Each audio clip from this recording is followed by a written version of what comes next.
चिंता छोड़िए कि लोग आपके बारे में क्या सोच रहे हैं, क्योंकि वो खुद इस चिंता में डूबे हुए हैं कि आप उनके बारे में क्या सोच रहे हैं। ये चिंता छोड़िए कि लोग आपके बारे में क्या सोच रहे हैं, क्योंकि वो खुद इस चिंता में डूबे हुए हैं कि आप उनके बारे में क्या सोच रहे हैं। और आज का कड़वा सच ये है कि अब लोग खुश रहने के लिए ही सबसे ज्यादा परेशान हैं, और इस परेशानी का एक बड़ा कारण है थकावट। आप थक चुके हैं। एक सांगू, या जगात तुम्हाला पराभूत करणारं दुसरं कोणीच नाही। या जगात फक्त तुम्हीच तुम्हाला पराभूत करू शकता।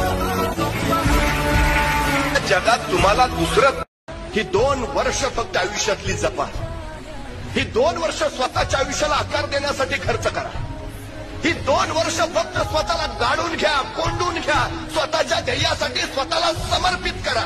बस काय मला नाव ठेवणाऱ्यांना लक्षात ठेवा, एक दिवशी मी मोठा होईल। अरे भंगार स्टेटस मध्ये अडकलो आपण, काहीतरी फिल्मी डायलॉग आणायचे।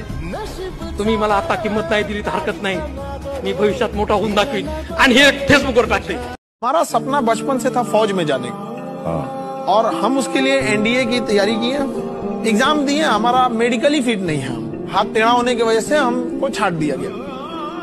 बात ये नहीं कि हम फौज के बगैर जी नहीं सकते। स्वप्न कशी आहेत तुमची, मर्यादित की अमर्यादित? मुळात स्वप्न बघायला शिकलं पाहिजे। स्वप्नही 2 पद्धतीनं पाहता येतात, एक डोळे झाकून आणि दुसरी डोळे उघडे टाकून। मिटलेल्या डोळ्यांनी बघितलेली स्वप्न सकाळ झाली की मिटून जातात, आणि उघड्या डोळ्यांनी पाहिलेली स्वप्न सत्य। उभारायचं आहे ना तर स्वतःच्या पायावर उभारा। नोकरी करतो, उद्या परिस्थिती आली तर नोकरी करणं म्हणजे दुसऱ्याच्या पायावर उभारायचं, स्वतःच्या नव्हे।